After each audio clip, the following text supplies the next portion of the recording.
Hi hello welcome back to my mini vlog. ಇದು Friday vlog ಆಗಿರುತ್ತೆ. ಇವತ್ತೊಂದು easy recipe ಅಂದರೆ ಲಂಚ್ ಬಾಕ್ಸ್ ರೆಸಿಪಿನ ಶೇರ್ ಮಾಡ್ಕೊತಾ ಇದ್ದೀನಿ.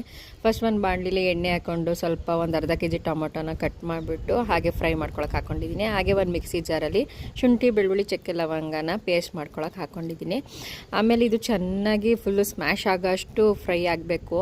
ಆಮೇಲಿಂದ ಒಂದು ಕುಕ್ಕರಲ್ಲಿ ಪಲಾವ್ ಎಲೆ, ಒಂದೆರಡು ಮರಾಠಿ ಮೊಗ್ಗು, ಒಂದು ಅನಾನಸೂನ ಹಾಕ್ಕೊಂಡು ಫ್ರೈಗೆ, ಆಮೇಲೆ ಉದ್ದಕ್ಕೆ ಒಂದೆರಡು ಈರುಳ್ಳಿನ ಹೆಚ್ಕೊಂಡಿದ್ದೀನಿ, ಅದನ್ನು ಕೂಡ ಹಾಕ್ಕೊಂಡು ಫ್ರೈ ಮಾಡ್ಕೋಬೇಕು ಚೆನ್ನಾಗಿ. ಬಟಾಣಿನ ನೆನೆಸಿಟ್ಕೊಂಡಿದ್ದೆ, ಒಣಗಿರೋ ಬಟಾಣಿನ, ಅದನ್ನು ಕೂಡ ಹಾಕ್ಕೊಂಡು ಚೆನ್ನಾಗಿ ಫ್ರೈ ಮಾಡಿಕೊಂಡು ರುಚಿಗೆ ತಕ್ಕಷ್ಟು ಕಲ್ಲುಪ್ಪನ್ನ ಹಾಕ್ಕೊಂಡಿದ್ದೀನಿ.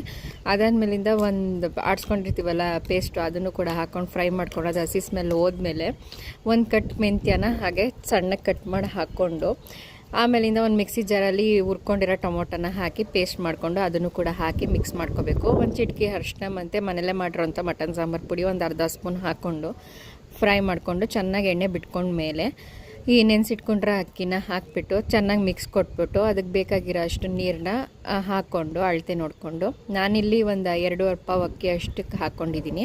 ನಿಮ್ಗೆ ಎಷ್ಟು ಬೇಕೋ ಅಷ್ಟು ಅಕ್ಕಿಗೆ 1:2 ಹಂಗೆ ಹಾಕ್ಕೊಂಡು ಮಿಕ್ಸ್ ಮಾಡಿ ಕುಕ್ಕರಲ್ಲಿ 2 ವಿಷಿಲ್ ಹೊಡ್ಸಿದ್ರೆ ಆಯಿತು. ಸೂಪರಾಗಿರೋ ಸಿಂಪಲ್ ಟೊಮೊಟೊ ಬಾತ್ ರೆಡಿ ಆಗುತ್ತೆ.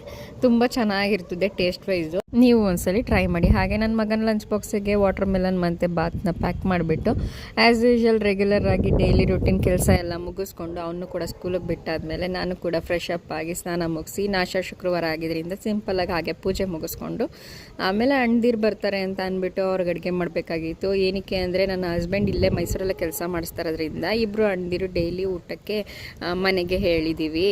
ಅಲ್ಲಿ ಹೋಟೆಲೆಲ್ಲ ಅಷ್ಟು ಚೆನ್ನಾಗಿರಲ್ಲ ಅಂತ ಅಂದ್ಬಿಟ್ಟು ಆ ಥರನೇ ಕೆಲಸ ಆಗಿರೋದ್ರಿಂದ ಸೊ ಅವ್ರಿಗೆ ಮುದ್ದೆ ಮತ್ತು ರೈಸು ಸಾಂಬಾರೆಲ್ಲ ಮಾಡಿಟ್ಕೊಂಡು ಆಮೇಲಿಂದ ನನಗೂ ಸ್ವಲ್ಪ ಸ್ಟಿಚಿಂಗ್ ಕೆಲಸ ಇತ್ತು. ನಂದು ಡ್ರೆಸ್ಸಸ್ ಎಲ್ಲ ತೊಗೊಂಡಿದ್ದೆ, ಅದು ಸೈಡ್ ಸ್ಟಿಚಿಂಗ್ ಮಾಡ್ಕೋಬೇಕಿತ್ತು ಅಂತ ಅಂದ್ಬಿಟ್ಟು ಒಂದು ಸ್ವಲ್ಪ ಮಿಷಿನ್ ಮೇಲೆ ಕೂತ್ಕೊಂಡು ಅದ್ರ ಕೆಲಸನೂ ಕೂಡ ಮುಗಿಸ್ಕೊಂಡಿದ್ದಾಯಿತು. ನೆಕ್ಸ್ಟ್ ವ್ಲಾಗಲ್ಲಿ ಸಿಗೋಣ. ಬಾಯ್, ಥ್ಯಾಂಕ್ ಯು.